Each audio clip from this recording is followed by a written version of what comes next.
Hello, Sarah. I'm doing fine. A little bit tired. It's been 3 hours since the forum started. Yes, congratulations. You're very impressive. Yeah, I learned from you. I heard that you have, despite all the difficulties, you cannot come back to Italy, but you have managed to host almost 20 sessions with your creative friends on Instagram. And we would very much like to hear the stories that you had in the past 2 months. Of course. So Italy went in lockdown on the 9th of March.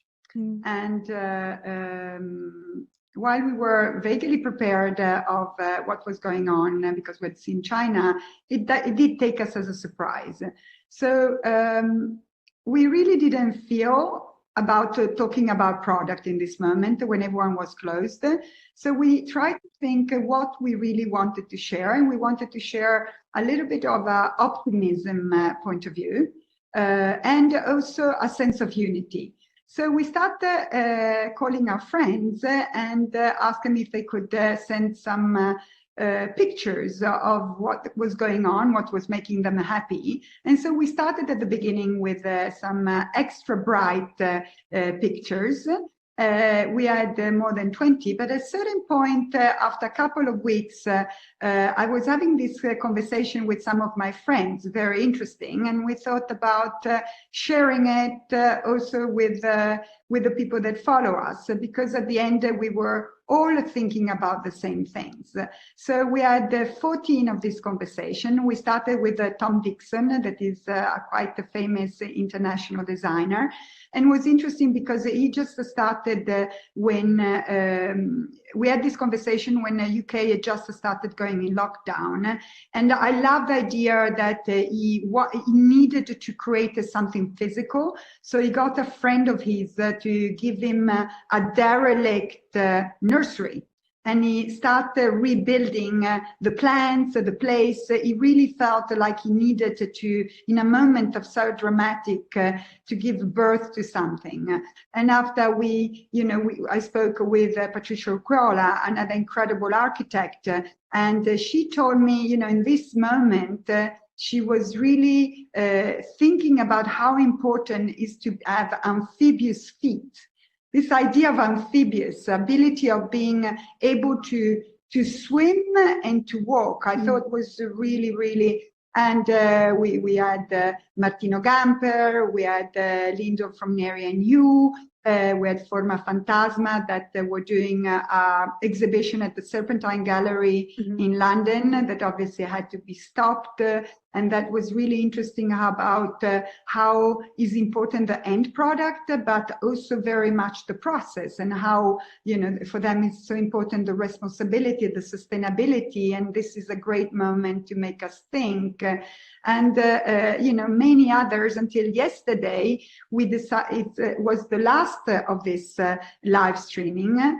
And with Luca Guadagnino. Luca Guadagnino is a very famous movie director, that has won us an Oscar. And again, the interesting part was, again, how he was seeing the world. And it's interesting when you talk with the people that are creative, because in a certain way, they are a little bit less linked often with business. And they're a little bit free to absorb what's going on and maybe anticipate or provoke a thought about how to deal with the future, which I find always very inspiring.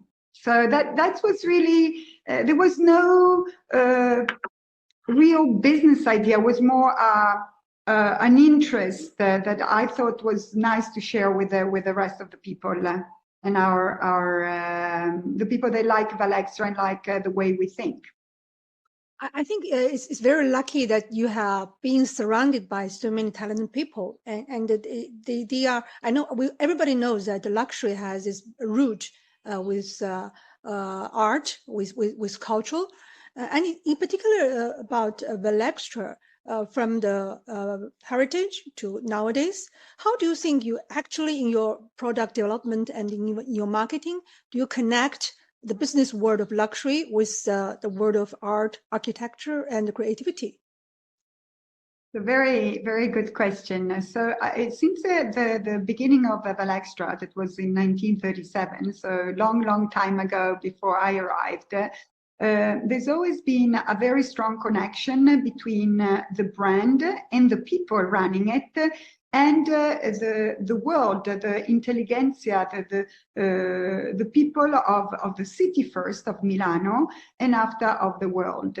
And the need to respond to the new needs, to the evolving needs of a human being, and also to something that was beyond the product, but more a lifestyle and values that are important for us.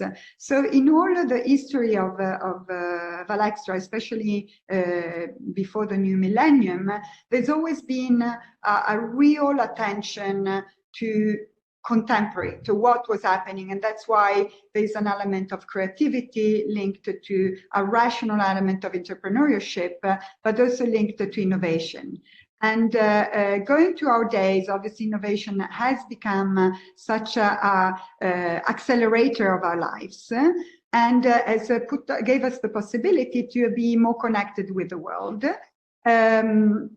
In our case, in the last years, we have really tried to explain to many people that didn't know us this strong connection that we have with the world of design, the philosophy of our product that have to combine the element of beauty with the element of functionality, and also durability, because it has to be a piece that you buy forever. But there is also an element, I think, of the brand that is about a bag is not just a bag, it's also is the women or the man that carries it. And so who is Valextra? And Valextra is about, it's like, you know, we forget sometimes that brands are people. We are people, you know, you're having this incredible conversation. I'm here having a conversation with you. And it's really, you know, we can't seduce everyone. So there is a sense of creating a friendship with people that are similar to you. So this is how we tried honestly to do. We share our values, we share what is interesting for us, so we share also our friendship, and people similar to us get attracted to us, so we get attracted to them. And it's real relationship, it's real friendship, and that's why, you know, you manage to have 14 incredible people and 20 people from Kengoku, and it's because they're friends and they share the values. They will never do it if they didn't believe in what we were talking about. So it's not money. It's not money. It's values. We don't pay to do this kind of conversation. It's quite interesting, yeah, because a lot of people are they're curious about why a luxury brand be a luxury brand, because it means it can charge a much higher price than the average product, and people never thought that it's about value. It's about the belief or the common view about the world. So I'm always very curious how, as a brand operator, as owner of the whole company, the people, how do you convey that message to the ordinary consumers? Like I know that you are starting a lot of footprint in China, online, offline. How do you feel to communicate the brand's spirits, brand story to Chinese audiences? I'm not the owner. I wish I was the owner. I'm just managing the company, but I think that there's obviously different points. I think every brand, in Valextra obviously too, there's always to be an emotional element. So you are attracted to a brand because there are values that you believe, you feel that are important for you and for your life, and can be the fact of having beautiful things, but it's also having a purpose, building a sustainable world, or building a world of things that matter, that have content. But also we have always, especially also rational elements. Now, usually the buying process goes from emotional to rational to emotional again. Now you need to justify the fact that you're buying something that is expensive. So in any case, so it's a layer of things. I think, first of all, people need to feel that the brand is near to them, that represents you, represents what you want to portray, what you want people to feel that you are, or what you are really. And this is a little bit different. And now some people really need the clothes for the others, and some others is more about individuality and themselves, and it's two different elements, very interlinked. And this, I think there's a lot of emotional values there. And after, there's obviously the point also about the product. You have to like the style. You can believe in a lot of the value, but if the style is not the one that follows you, you would never buy it. So that goes to another element. And finally, the element that is more rational, and is talked about price, is about the quality, the craftsmanship, the durability. Many people say our bags are very, very expensive, which in the same time, if we put it in a purely financial point of view, is that the product in fashion that has a high return on investment. Why? Because you buy a bag and you use it, you can use it as every day, whereas with clothes, you change every day.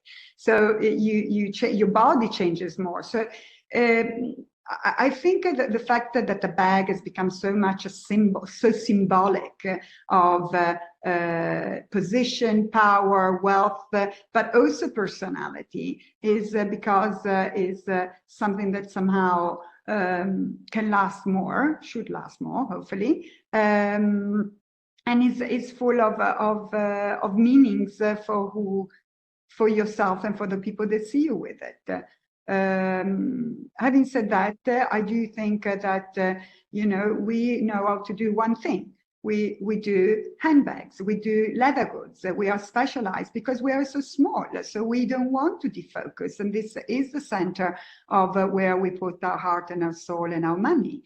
And we can't compete with the big brands. We don't want to compete with the big brands because if we have to put it on a communication level, there's different budgets, and this is so we believe that we have to do an impeccable product, quality of a material, quality of a craftsmanship, very distinctive look.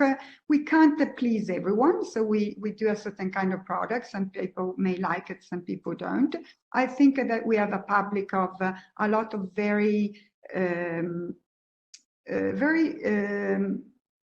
I would not say strong women, but women that have a very strong sense of balance, that they buy Valextra because they feel it represents them, and it's not about the fact of showing to other people that they have the bag of the last moment. That is what excites them, is the fact that no one else has it, or it's a novelty.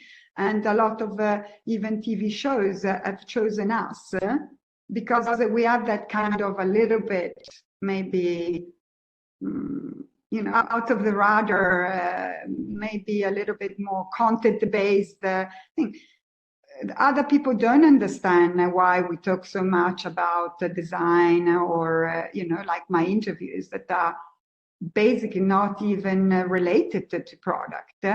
Instead, this is the part that, this company is made by people. We are a small team, and we feel that is us, is a way to present ourselves, to give a soul to the bag and to the product. Are we managing to hit the target? I don't know. We are trying. We try to be honest. This is really the main point. Definitely celebrities, TV shows, KOL, they have a much bigger public, so that helps too. We can't not acknowledge that. So how about Italy now? Is it gradually coming back to normal in terms of operation? Gradually coming back. I would say that we have somehow opened the complete. We were really in lockdown, so we couldn't go out from our homes if not for urgent matters like shopping or prior rubbish. 3 weeks ago, we were allowed to come back in the office with social distancing, and most of us have remained home. We all stay with a mask. I'm just now for this interview without the mask, and most of the people are still smart working from home. And a lot of people are still out of their jobs. So this is a really the most delicate phase because we're going from a health emergency to a business emergency. Stores have been potentially open from Monday, but we can't. Tourism can't come. We can't move from one region to another one, and there's no tourist. It's you got Venice. It's never been like this, and not even 1,000 years ago, which is beautiful. No, because there's no one. No one. I heard that the water is much cleaner than before. Right? Yes, they have also fish. They have fish now. They're not seeing fish for so it's not a negative all, but definitely it's different, and. For Italians, where we love having people, we love partying, we are social animals. Yes. We like eating together. It's a little bit alienating, but I think we are a resilient country, and we will find a way. We will find a way. And China is very much similar to Italy, as we love life, and we are very resilient as well. So thank you very much. I'm so sorry the time is up. Yeah, I would like to have other time to talk with you online or offline. Of course. In person. Thank you so much, Alicia, and congratulations for this initiative. Thank you very much. Thank you. Bye-bye. Bye-bye. Bye-bye.